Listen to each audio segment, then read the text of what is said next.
चलो देखते हैं दूसरा एक्सरसाइज 3.5 के दूसरा दूसरा बोला क्या है, दूसरा का पहला देखना बोलता है कि ए और बी के किन मानों के लिए निम्न रैखिक समीकरण के युग्म के अपरिमित रूप से अनेक हल होंगे। तो सबसे पहला बात, तो अपरिमित रूप से अनेक हल कब होते हैं? अपरिमित रूप से अनेक हल कब होते हैं? जब a1 बटा a2 बराबर b1 बटा b2 बटा b2 और बराबर होता है c1 बटा c2, तभी ना। तो a1 बटा a2 b1 बटा b2 और c1 बटा c2 आएगा कहां से? इक्वेशन से ना। तो इक्वेशन को हम लोग देखते हैं। इक्वेशन हमारे पास क्या है? 2x plus 3y minus 7 is equal to 0 और फिर दिया है a minus b x plus a plus b y minus 3a plus b minus 2 is equal to 0। ये दोनों जैसे से बराबर को उस पार दिया हुआ है ना, हम लोग बराबर को उस पार से इस पार ले आए, तो उधर प्लस में है इधर माइनस में। ये वाला पार्ट ऐसे ही दिया है तो हम इसको ब्रैकेट के बाहर रखो माइनस लगा दिए, ठीक है। चलो से हमारे पास इक्वेशन दिया है, ये रैखिक समीकरण का युग्म है हमारे पास, ठीक ना। अभी इस रैखिक समीकरण के युग्म को हम लोग ऐसे लिखेंगे इस फॉर्म में पहले a1 by a2 के फॉर्म में। तो a1 कितना है यहाँ? 2, तो 2 by a2 कितना है? a माइनस b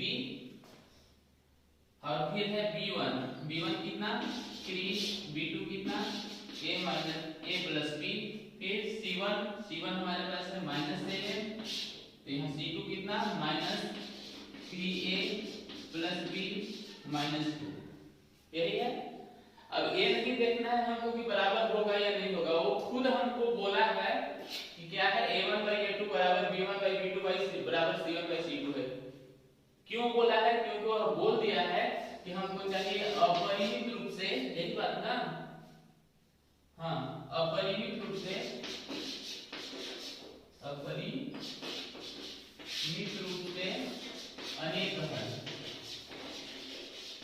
अनेक हल होगा। जब ऐसा बात बोला है तो ऐसा तभी संभव है जब a1 by a2 b1 by b2 और c1 by c2 तीनों क्या होना चाहिए? बराबर होना चाहिए। आई बात समझ में? तो हमको इसको क्या कर देना है? बराबर कर देना है। कर दिए। अब हम लोग क्या करते थे, जब बराबर करते हैं तो आपस में तीनों क्या हो जाते हैं? इक्वल हो जाते हैं। किसी दो को एक साथ हम लोग कंपेयर कर सकते हैं, तुलना कर सकते हैं, ठीक है। तो हम लोग कंपेयर करके देखते हैं, तो इसको इससे भी कर सकते हैं, इसको इससे भी कर सकते हैं, इसको इससे भी कर सकते हैं, किसी को भी कर सकते हैं कंपेयर, ठीक है। तो हम लोग करके देखते हैं, इसको इससे, किसी से जैसा मर्जी तुम्हारा मन होगा कि नहीं सर इसी से करते थे तो इससे भी कर सकते हो, हाँ। लेकिन अनेक हल है तो कुछ भी हल हो सकते हैं, इन दोनों को भी हम लोग कर सकते हैं। आई बात समझ में? तो चलो देखते हैं 2 by a minus b is equal to 3 by a plus b, ठीक है। अब हम लोग इसको क्रॉस मल्टीप्लाई कर देते हैं, तो 2 से a को गुणा करेंगे तो कितना? 2a 2b, ठीक है। इधर आते हैं 3 से इसको करेंगे तो हो जाएगा 3a 3b, ठीक। दोनों के a और b के साथ हम लोग जो कोएफिशिएंट है उसको हम लोग एक तरफ ले आते हैं, तो यहाँ मान लो यहाँ 2 है यहाँ 3 है, इसको इस बार ले आते हैं तो 2a minus 3a plus 2b, यहाँ से माइनस से इधर भी आएगा तो हो जाएगा 3b इक्वल टू क्या? 0। अब 2 3 प्लस में माइनस में, तो प्लस माइनस घटता है, चिन्ह बड़ा का होता है,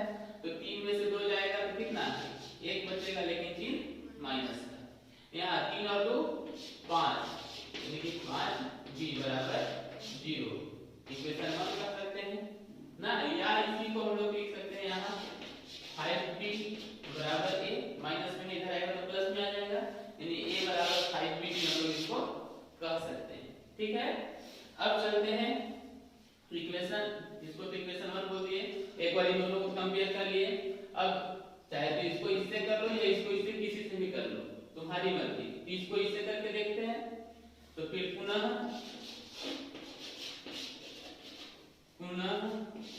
3 by a plus b is equal to -7 by -3a plus b -2।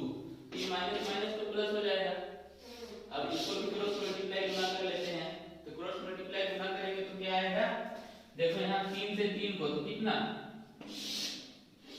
3 तिहाई 9, 3 तिहाई 9, 9a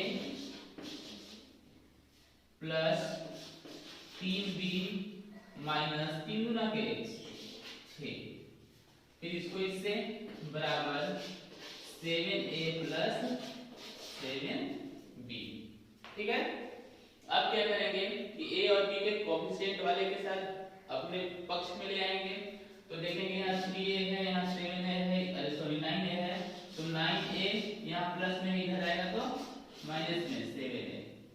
यहाँ है प्लस 3b, इधर से इधर आएगा तो माइनस 7b। यहाँ बराबर में माइनस है 6, बराबर को उस पार इसको निकलते हैं तो प्लस का 6 हो जाएगा। ठीक है। अब क्या करें सर, तो 9 में से 7 घटेगा कितना 2, तो यहाँ लिखेंगे 2a। यहाँ भी देखो प्लस माइनस घटेगा, लेकिन 7 में से 3 घटेगा तो कितना 4, लेकिन कैसा माइनस में, तो 4b बराबर क्या आया 6। लग रहा है 2 कॉमन हो जाएगा ना। जब 2 कॉमन करेंगे तो यहाँ हमारे पास आएगा a माइनस 2b, तो यहाँ 2 तो कॉमन है इधर, बराबर 6। 2 से अगर काटना चाहे तो 2 तिहाई 6, यानी हम लोग के पास आया। फिलहाल इसको नोट करो।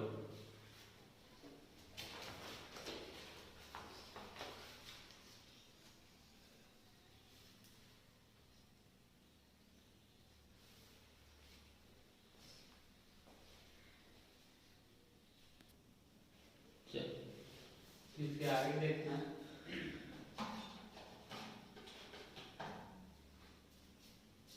अब हम लोग लिखते हैं यहाँ के बाद a minus 2b is equal to कितना 3। अगर हम इसको इक्वेशन सेकेंड कहते हैं तो फर्स्ट में हमको क्या मिला था, हमको a इज इक्वल टू मिला था 5b। a की जगह हम लोग 5b रख सकते हैं। हाँ सर, तो a की जगह हम रख रहे हैं 5b और फिर यहाँ 2b इज इक्वल टू कितना 3। अब 5 प्लस में 2 माइनस में प्लस माइनस घटेगा, तो 5 में से 2 घटाएंगे तो कितना 3b इज इक्वल टू कितना 3b is equal to b by 3 कटेगा तो कितना 1। अब b इज इक्वल टू 1 आया, तो इसी 1 को हम लोग फिर यहाँ रख लेते हैं समीकरण 1 में ना। तो यहाँ लिखेंगे सबसे पहले तो समीकरण 1 से a का मान रखने का,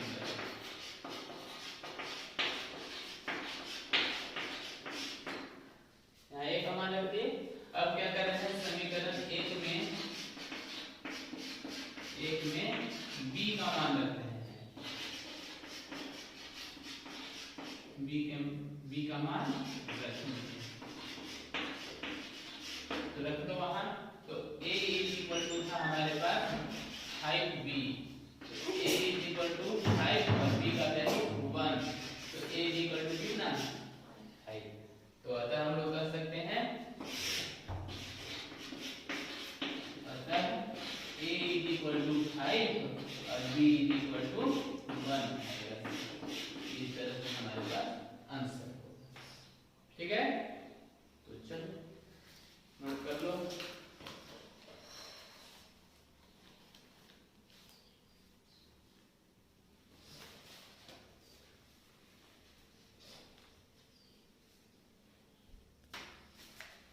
दूसरा देखना, दूसरा क्वेश्चन मेरे हिसाब से एग्जाम पर्पस से इसको हम कह सकते हैं कि ये क्वेश्चन हमारे लिए बहुत बहुत बढ़िया है। हाँ, देखना क्वेश्चन क्या बोला है। क्वेश्चन बोलता है दूसरा कहता है k के किस मान के लिए रैखिक समीकरण k के किस मान के लिए रैखिक समीकरण के युग्म का कोई हल नहीं है। रैखिक समीकरण के युग्म का कोई हल नहीं है। तो पहला बात कि क्योंकि हम जानते हैं, क्या जानते हैं भाई, हम जानते हैं कि कोई हल नहीं होने के लिए कुछ फॉर्मूला होता है, कुछ सूत्र होता है, कोई तरीका होता है ना। हम जानते हैं कि कोई हल नहीं होगा यदि कब नहीं होगा भाई, जब a1 by a2 is equal to b1 by b2 but not equal to c1 by, यही होता है ना। तो जब इतना हम लोग जानते हैं तो इसको जानने के लिए, इसको इस पर बैठाने के लिए हमको एक इक्वेशन की जरूरत होगी जो कि हमको क्वेश्चन दे रहा है। क्या दे रहा है भाई, तो बोलता है प्रश्न बोला है हमको कि 3x plus y minus 1 is equal to 0 ना, बराबर के उस पर जो भी है हम उसको इस पर ले आते हैं, ठीक ना। माइनस 1 इज इक्वल टू 0 और यहाँ लिखा है 2k minus 1x plus k minus 1y, और उस पार है उसको इस पार ले आते हैं तो minus 2k plus 1 is equal to 0। देखिए इसको हम लोग अब इसको जैसा हम लोग जानते हैं उसके अनुसार इसका तुलना करते हैं इससे, यानी इसके कोएफिशिएंट को इस पर हम लोग बैठा कर देखते हैं, ठीक है। और तब हम लोग को k का मान फाइंड कर लेना है। देखते हैं क्या होता है। तो आगे चलते हैं a1 by a2 a1 यहाँ और x के साथ है a2 यानी कि 2k minus 1, तो यहाँ हम लोग लिख रहे हैं 3 by 2k minus 1 बराबर सर b, तो y के साथ क्या है 1 है, तो 1 by यहाँ y के साथ क्या है k minus 1 is equal to, हाँ आगे बोला है -1, लेकिन आगे की हमको कोई जरूरत भी नहीं है। अगर इच्छा है तो लिखोगे, नहीं इच्छा है नहीं लिखोगे। क्यों सर, क्योंकि अगला वो खुद बोल दिया है वो इक्वल नहीं है, तो इक्वल नहीं है कि हमको कोई बात ही नहीं करना है, तो हम सोच रहे हैं कि क्यों लंबा करें, तो इसको यहाँ से हम लोग हटा देते हैं, आगे की बात ही नहीं करते हैं, क्योंकि इक्वल होता नहीं है उससे हमको कोई फर्क पड़ना नहीं। हाँ तो यहाँ तक ले लेते हैं। अब इसको क्या करेंगे हम लोग, क्रॉस मल्टीप्लाई करेंगे, तो कर लेते हैं 3k minus 3 is equal to, इससे इसको तो यहाँ होगा 2k minus 1। अब k को दोनों k को एक तरफ ले आते हैं, तो 3k इधर प्लस में है, इधर आएगा तो 2k माइनस में, यहाँ है माइनस में है, उस पार चला जाएगा तो प्लस में। सभी जात को अपने तरफ ले आना चाहिए। हाँ ये यहाँ माइनस था, कांस्टेंट था, सारे को कांस्टेंट k वाला यानी सब्ट्रैक्ट वाले थे बेचारे एक तरफ आ गए। अब 3 में से 2 यानी प्लस में से माइनस, जब प्लस में से माइनस घटाएंगे या जोड़ेंगे घटाएंगे, तो 3 में से 2 घटाएंगे तो क्या मिलेगा हम लोग को, एक ना लिख के हम सिर्फ k लिख दिए इज इक्वल टू, यहाँ भी तो प्लस माइनस है, तो 3 में से 1 घटा देंगे तो कितना 2।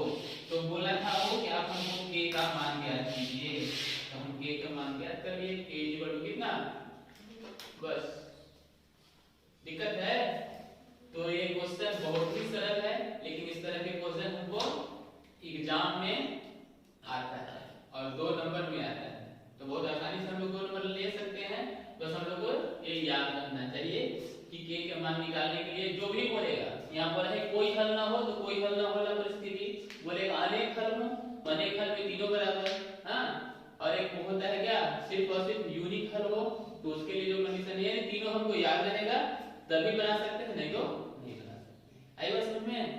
चलो नोट कर लो।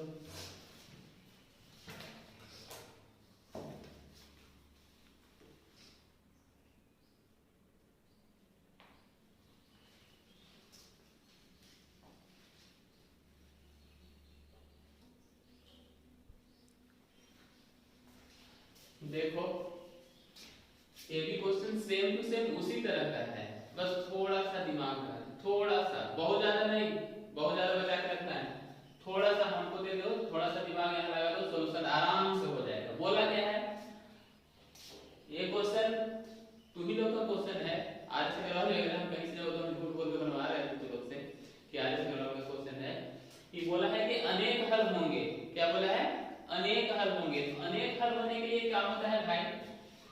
तो अनेक हल होने के लिए हम लोग सब कोई जानते हैं कि अनेक हल तभी होते हैं जब a1 बाई a2 बराबर होता है b1 बाई b2 और बराबर होता है c1 बाई c2, तब होता है हल ना। तो चलो कोई बात नहीं, ऐसा होता है तो हम लोग प्रश्न से आते हैं, इसलिए यहाँ पे आते हैं। यहाँ क्या है?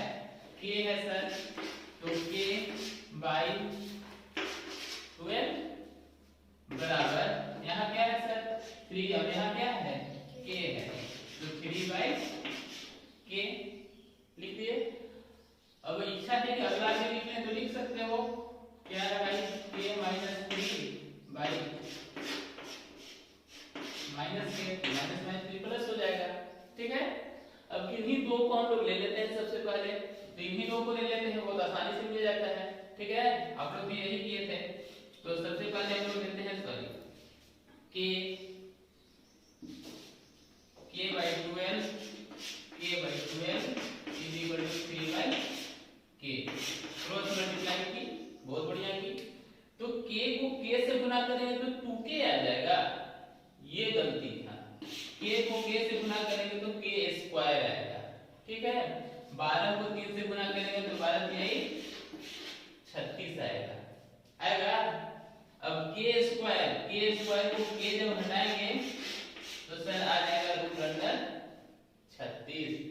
तो k का वैल्यू जब हम लोग निकालेंगे तो 6 छक 36, यानी प्लस माइनस का 6 आएगा। आई बात समझ में? तो हम लोग लिख सकते हैं कि k इक्वल टू प्लस 6 या k इक्वल टू माइनस 6, ये होगा आपका आंसर। समझे?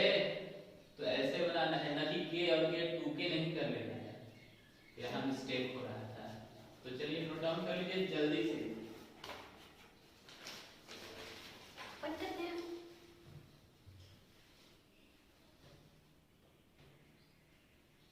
इतना बढ़िया है। बोलता है तीसरा क्वेश्चन पे कहना है बेचारा का कि कुछ समीकरण आपको दिए गए हैं, वो समीकरण इस तरह से है, थोड़ा भी देखते हैं।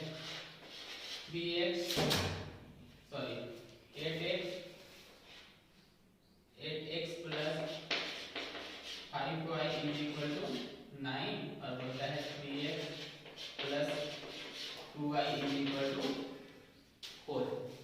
ठीक है, इसको बोलते हैं कि आपको दो विधि से हल करना है ना। कौन कौन विधि है सर उसके लिए? पहला बोला है कि आप प्रतिस्थापन विधि लगाइए और दूसरा बोला है कि क्रॉस मल्टीप्लिकेशन मेथड लगाइए, मतलब बीजगणित विधि लगाइए। ठीक है, आप दोनों विधि से बनाइए और बना के हमें बताइए कि कौन सा विधि आपको अच्छा लगा ना। तो चलिए हम लोग देखते हैं कौन सा विधि अच्छा लगता है। आइए सबसे पहले हम लोग को क्या करना है? सब्स्टिट्यूशन लगाना है ना, प्रतिस्थापन में क्या करते हैं? इसको इक्वेशन 1 कहते हैं, इसको इक्वेशन 2 कहते हैं। ठीक ना, हम बता रहे हैं, थोड़ा सा ध्यान से देखो और उसके बाद हम तुरंत इरेज कर देंगे। ठीक, तो देखते रहना। तो इक्वेशन 1 को कहते हैं फ्रॉम फर्स्ट, समीकरण 1 से। समीकरण 1 से जब करेंगे तो लिखेंगे 8x प्लस 5y बराबर 9। किसी एक को उस पार ले जाते हैं तो देखना 8x बराबर 9 माइनस 5y, यहाँ 8 गुना में है तो x बराबर हो जाएगा 9 माइनस 5y बटा 8, इसको इक्वेशन थर्ड कर लेते हैं। अब क्या करते हैं, x का वैल्यू समीकरण सेकंड में रख लेते हैं। तो समीकरण सेकंड में x का मान रखने पर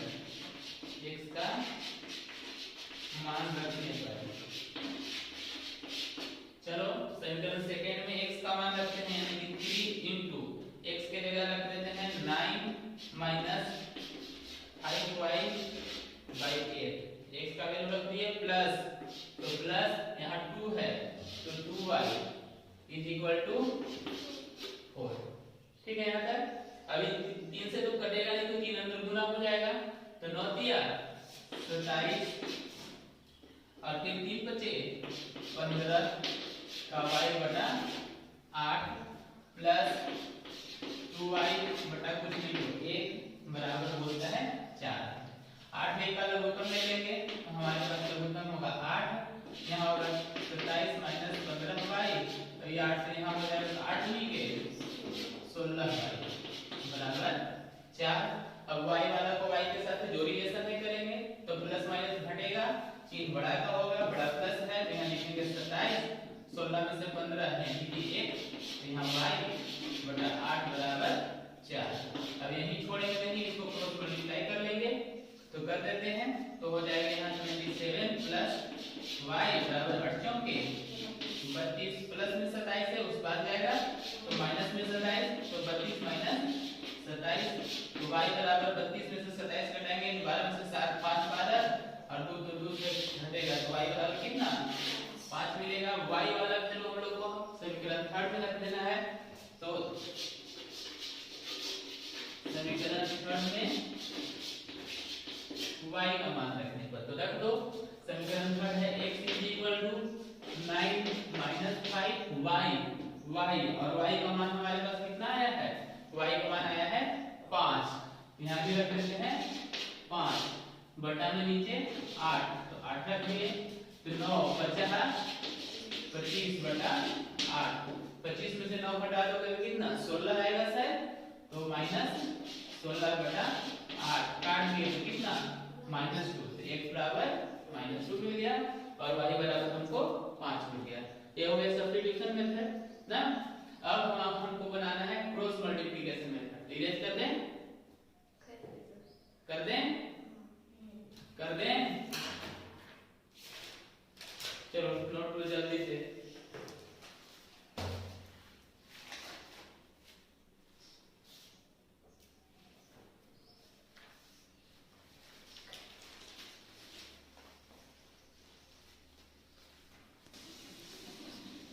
चलो देखते हैं क्रॉस मल्टीप्लिकेशन मेथड।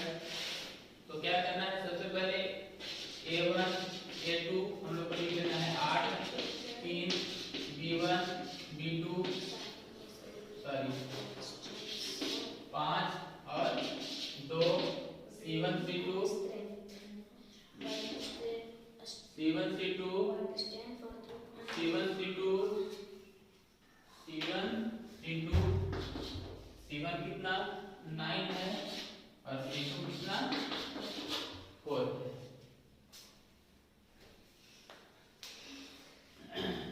चलो तो हम लोग को क्रॉस मल्टीप्लाई में क्या लिखना रहता है, हम लोग b से शुरू करते हैं। अब हम बार बार वाला लिखेंगे, हम लोग फार्मूला याद होना चाहिए हम लोग को।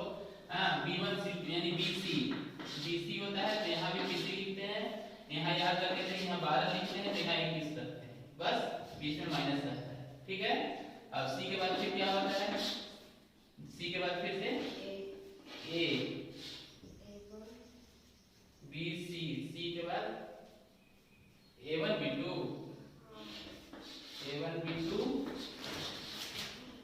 b2 a1 ऐसा होता है। b c a c1 a2 होता है, आप लोग फॉर्मूला बता रहे हैं c1 a2 देख लीजिए होता है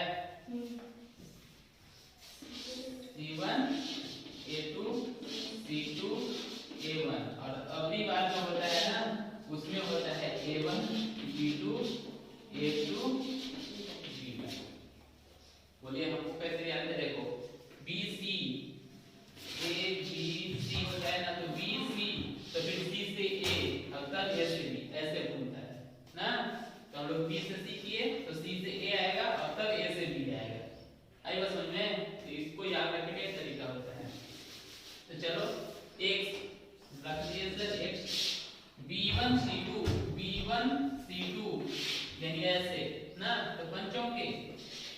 20 माइनस फिर v1 c2 हो गया, तो v2 c1 यहाँ से 9 गुना पे 18 y बटा c1 a2 c1 a2 c1 a2 c1 a2 यहाँ 9 दिया 27 माइनस फिर यहाँ से c2 a1 तो 8 के 32 1 बटा a1 b2 तो 8 होने के 16 माइनस यहाँ से यहाँ 5 दिया ये 15। चलो कितना मानने के बाद क्या करते हैं, इसको सॉल्व कर लेते हैं। सबसे पहले 1 बटा 20 में से 18 घटाएंगे तो 18 2 20 y बटा 27 में से 32 घटाएंगे तो हो जाएगा कितना, ये बड़ा है तो माइनस में 12 में से 7 5 12 माइनस 5। अब इधर आएंगे इक्वल टू 1 बाई 16 15 में से 16 ये 16 में से 15 कितना 1। अब क्या करते हैं बारी बारी से दोनों को इसके इक्वल टू में ले लेते हैं। x बटा 2 is equal to 1 by 1 x is equal to कितना 2 y by minus 5 is equal to 1 by 1 तो y इज इक्वल टू कितना माइनस 5। इसका आंसर और अगले वाले का आंसर दोनों का इक्वल आया। देखो तो उसका x कितना आया था 2 आया था x माइनस 2 आया था और y 5 आया था। कहीं गलती कर दी है क्या? हाँ थोड़ा सा गलती किया है। इसको पहले बराबर के उस पार हम लोगों को ले चलना था ना, तो बराबर के उस पार ले जाते से यहाँ क्या होता है दोनों में माइनस हो जाता और माइनस हो जाता तो हम लोग यहाँ लिखते थे क्या चीज b1 c2 तो पंचों के 20 लेकिन माइनस में और फिर b2 c1 तो 9 दूनी 18 तो ये माइनस में और यहाँ माइनस है तो माइनस माइनस क्या हो जाता है प्लस हो जाता है। तो फिर उतना ही नहीं होता, यहाँ आते यहाँ भी तो c है तो यहाँ आते तो यहाँ क्या होता है c1 a2 यानी कि 8 दूनी के हमने 8 के 32 पहले तो लिखा था ना c1 a2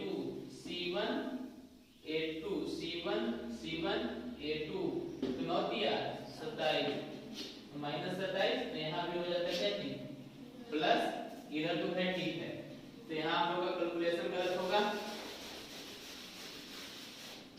20 में से 18 तो कितना -2 फिर यहाँ 32 में से 27 तो कितना +5 बाद बाकी रिजल्ट ठीक है। चलो x बटा -2 equal to 1 by 1 x equal to कितना -2 और फिर y by 5 equal to 1 by 1 y equal to कितना 5। अब तो सही है ना, तो दोनों का आंसर इक्वल आना चाहिए। तो दोनों मेथड से परीक्षा में बनाना है क्या नहीं, जो आपको सही लगे। आइए समझ में क्वेश्चन बोला है कि चाहे तो आप सब्स्टिट्यूशन लगाइए या क्रॉस मल्टीप्लिकेशन लगाइए, जो आपको उपयुक्त लगे, यही बात ना बोला है। तो जो आपको सही लगता है उससे बनाना है, ना कि दोनों मेथड से मत बनाने लगना। आई बात समझ में, सिर्फ और सिर्फ एक ही विधि से बनाना है जो आपको हेल्पफुल लगे, जो आपको आराम